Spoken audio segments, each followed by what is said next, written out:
So we have a Toyota Camry 2010, and we have the battery keeps draining. It's got a brand new battery, so we're going to be replacing the alternator today. It's not too hard to do. Just really need a 10mm wrench and a 14mm wrench, and we'll put a link in the description below on how you can get these from Amazon. They run about $95 currently, so they're pretty cheap. So we're going to go ahead and take the pressure off of this belt first. There's our new alternator. So we're going to be just taking off a 10mm, loosening a 10mm nut here. Get this off. We'll go ahead and clean this corrosion later. So this is the negative terminal on the battery. We want to take that off and just push that off to the side so there's no chance of it connecting again. We're going to come over here and get the tension off of this belt with a 14mm wrench. All right, we have a 14mm socket on this belt idler tensioner. I'm going to be doing a tightening as if I'm tightening things, and that's going to move that idler and take tension off the belt. So I'm going to move it with my left hand and use my right hand to take this belt off of the alternator, and then let the tension come off of that. And that's the first step, is to get that off of the alternator, and then we can kind of push it down out of the way just so we have more room to work. The thing we'd like to do is get this boot right here off. I'm going to lift this up, pull this out of the way. We'll use a 10mm to loosen this one and get this connection off. So I got my 10mm on there, broke that loose, and then should be able to just spin that off by hand, get that off. Okay, got that off. I'm going to lift this off now, and I'll just put that nut back on. The new alternator comes with another nut, but I'll just get it out of the way. And now I got a modular plug here that I want to get off. You just have to push in on the back here. So to get this one off, you want to push in where my screwdriver is, right here on a plastic tab, and that's going to pull the front part of it away, and then maybe get a, see that thing moving, huh? Like a little screwdriver to help you start it. There we go. And we can pull that one off. All right, cool. I have a few bolts holding this on. One of them is this one, this 14mm. Let's take that off next. Okay, I got my 14mm on this bolt right here. I'll loosen that up. Got a pretty long lever. I don't know if you need one that long, but let's loosen that up. There we go. Yeah, didn't take a crazy amount of force. There we go. And then once you get it loose, like probably one turn, you should be able to just get it off by hand. And then the other one we want to get off is this 14mm right there. And that one would be like, this one we just took out the bolt, and there's one here. We're going to take that one out.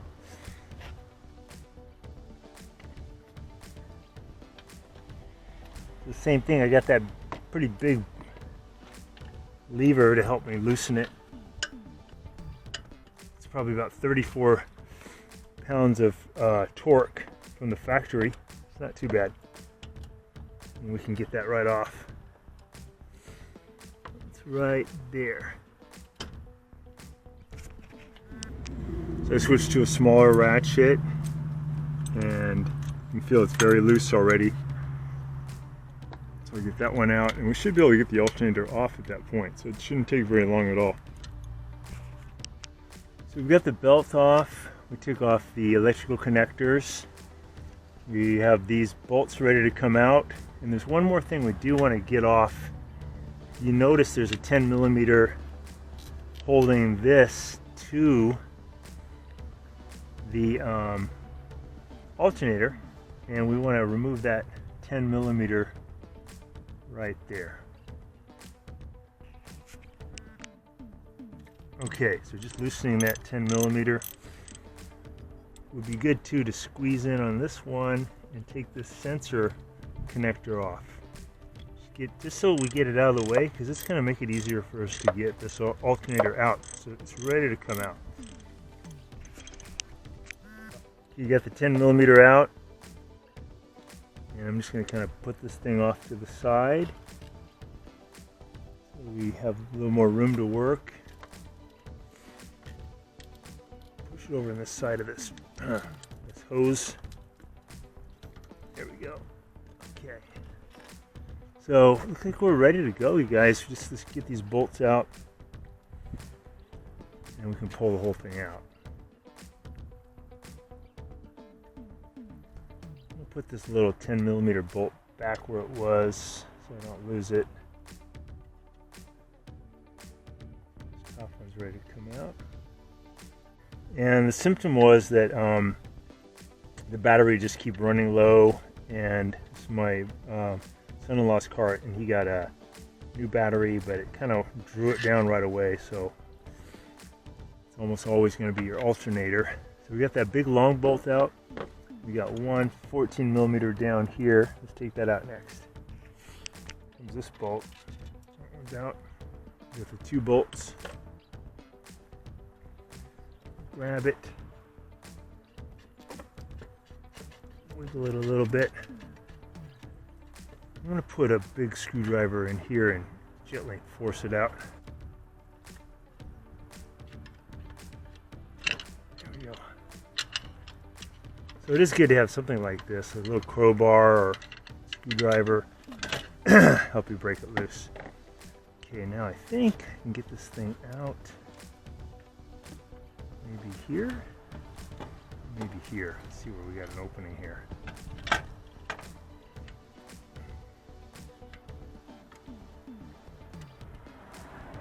Maybe here. Yeah, let's get ready to come out. Delivering a baby.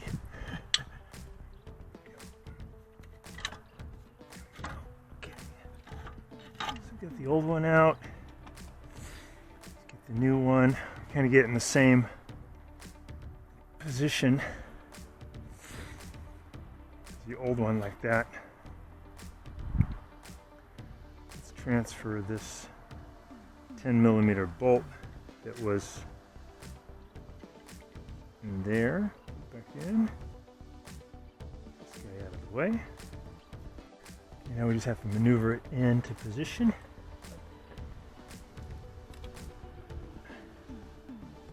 And you should notice, you know, everything's gonna be better. Your car's gonna start good. You're gonna have brighter lights. All your electronics are gonna work great, because this thing's gonna keep charging up your battery. Your battery's always gonna have the proper charge now. Okay, let's get it in position. And we'll add that top one in. There. We don't want to tighten these yet, guys. We're just going to put them in kind of loose. Start the threads. You have to wiggle it around a little bit to line up the threads. Yeah, I feel like I caught it now. So I'm just going to get this in by hand. I won't get it super tight yet, though, because I want to still do the bottom one too.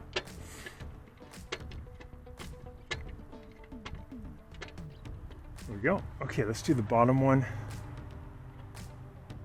down here. We'll get this harness out of the way. So I gotta line this up better. I think I have to lift a little bit to line that up. Yeah, I can feel it. There's threads in there. Start them off. And you should be able to, if you kind of wiggle, I'm lifting up and down with my thumb, should be able to get this in by hand before you even have to use your wrench. Yeah, because it's kind of an awkward angle, but can do it by hand pretty easily. Get a lot of this done, and then you can just use a wrench at the end. All right, that's pretty good. Okay, now I'm gonna go ahead and tighten up the top one. It's supposed to be 34.5, I think, pounds. The torque wrench, I'm just gonna approximate it. All right, just getting it just generally tight, the 14 millimeter. And then we'll do the same for that one at the bottom. And it's going good. Now the Toyota Camry has a couple different type of motors. This one is the VVTi,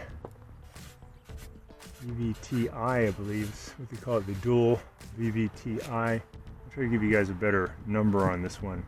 It's a 4-cylinder. And it's very easy to get to. I think the 6-cylinder is a little bit harder, but this should only take you about half an hour and you'll be done.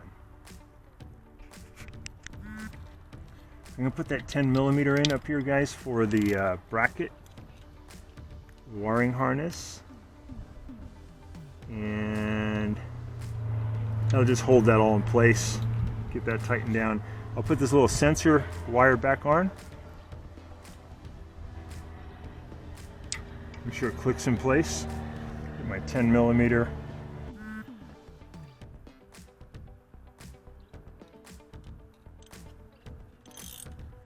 Just doing that 10 millimeter.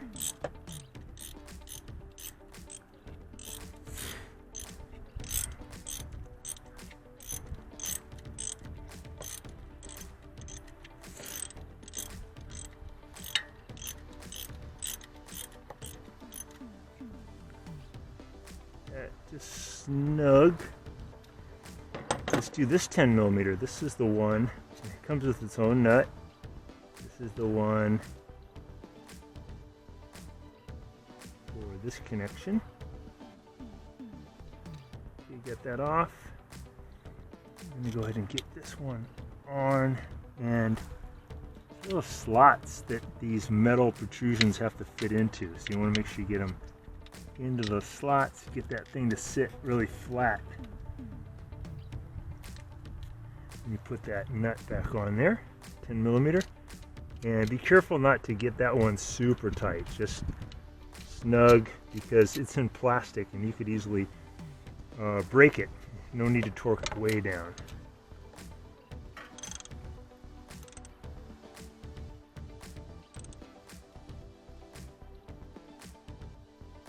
Okay, that's nice and snug. Nice. So I'm gonna put that boot back over, keep it protected from water and corrosion. Got it. I got a little electrical connector here, and I'm gonna put that back over. Make sure it clicks all the way in. Get it on there nice and tight.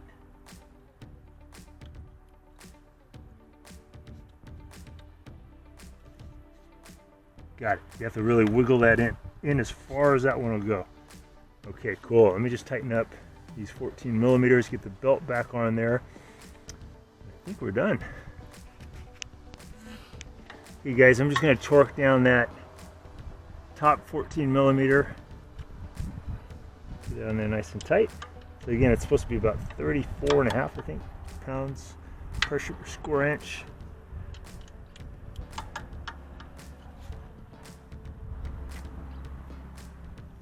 Almost there. So if you have a torque wrench, that'd be the best.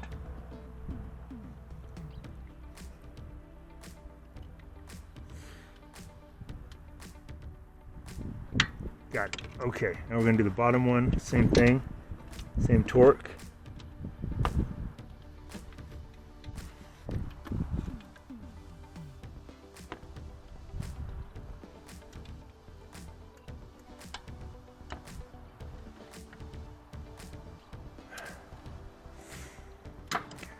Down. Okay guys, let's get this belt back up onto this. We do want to get it, I don't know if you guys can see this on camera, we want to get not the rib side but the smooth side, against that wheel, and the other side of the belt, the smooth side against that wheel, and the rib side up over top this guy. So let me push that belt back in, and now I'll take the 14 millimeter on the idler wheel. Grab that once again.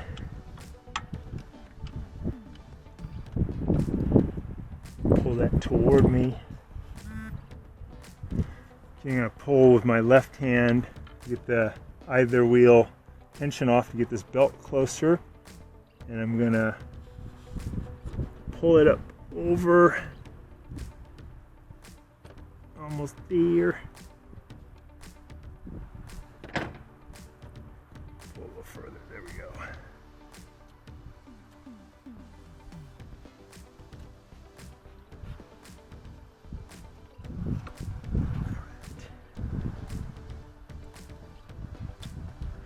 So see what I did, guys, I made sure that the rib part of the belt went all the way over this plastic motor pulley. It's right in between that plastic ridge and that plastic ridge, and it looks good below. It's on all the different pulleys. It looks really good. Get that off, and then let's just clean up that battery post and put that back. Okay guys, I got a wire brush. I'm just going to get this oxidation off of this battery post. This is the negative side, and we'll get this really shiny and clean. The problem with the oxidation is that if it's still on there, even when the car's not started, some of the electricity will bleed off and makes the battery not as strong, especially in cold weather, winter time.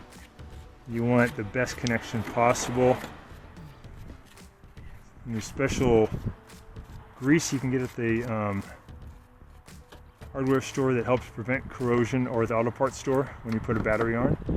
You also got to get the corrosion off of the inside of this post, and it's pretty common for that stuff to develop, but it does definitely take away from your battery's longevity, or its ability to really hold a charge, because again, it's dribbling off a little bit of juice, not much, but a little bit, 24/7. So if you have copper in contact with any kind of dirt or corrosion, that's a pathway for that, a little bit of that juice to bleed off. I want to get that really shiny in there. And I'm not using the right tool. There's special tools just for batteries to clean them off, and they're more designed to do this. They're round, fit in the inside, but just got to use what you got available. Getting the corrosion off the whole thing, but the main part is right in the middle there, where it makes contact with the post.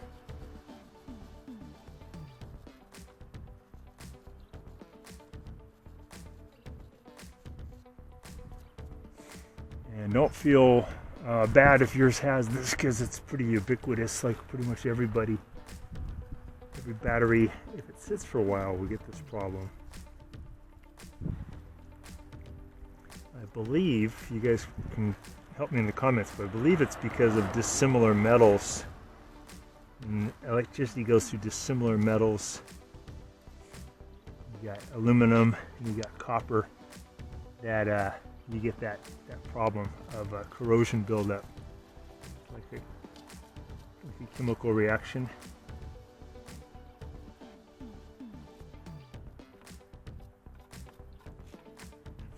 Pretty good. We're going to tighten up this post, get it snug. Don't want to overdo it.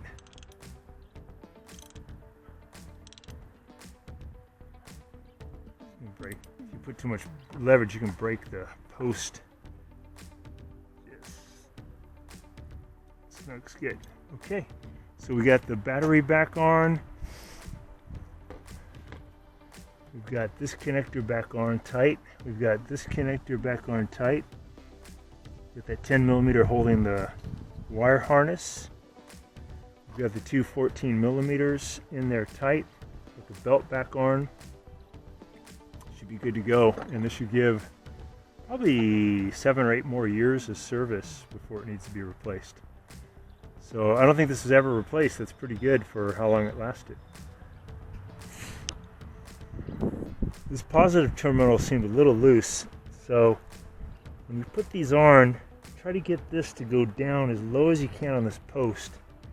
The post gets fatter near the bottom, and it just wasn't making a very good connection. I think it had been tightened up near the top. So get it down as far as you can, and then tighten up that. Keep it low as you tighten up that little nut. You got to get these fairly tight so that they have good electrical connection, and then you're less likely to have a weak starting situation.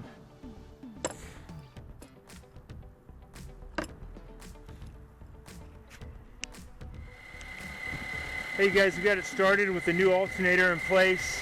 We're going to see what kind of voltage we got here on this meter set for DC voltage. We're going to go positive terminal, negative terminal. Yeah, so if you're getting 14, that's great. That means the alternator is producing voltage. Should be this. If you turned it off, you'd probably get 12 from this guy just by itself. But with the alternator putting in energy, you should be getting somewhere around 14. So we got 14.07. That's perfect. So we know the alternator is working, and that was pretty easy. Again, we'll put a link in the description below on where to get one of these. Take you about half an hour. About to do a little work on a car that's a little bit greasy. So a good trick is to add some of this dishwashing soap, and then you rub it into your hands, not a ton, but just enough to get your hands wet, and then let it dry. It takes probably about 4 or 5 minutes for it to dry. And then you get grease on your hands. When you're all done, you can wash your hands, and that grease will come right off because it gives you like a protective layer. It's a good trick. Okay, we'll just let that dry. So my hands got pretty greasy as normal, but we had that soap on. Let's see if this stuff will come off now. Don't put it on, grease kind of soaks into your pores. But if you have that prophylactic soap on there, it comes off pretty good. Sometimes, you know, where your thumbs or your fingers were doing a lot of the work, it rubs off, so it could still soak into your skin. But overall, pretty good. My right hand looks good. Left hand, pretty good. I think some got rubbed off there, so I'll use a little soap right now. Watching our video, and please subscribe to our channel when you get a chance, and also click the little bell notification button so we can send you weekly videos on all the different ways of fixing appliances around your home and saving you lots of money. So thanks again for watching, and please also press the like button for our video if this was helpful to you. To contact me at the email listed below, which is scottthefixitguy@yahoo.com, with any of your questions.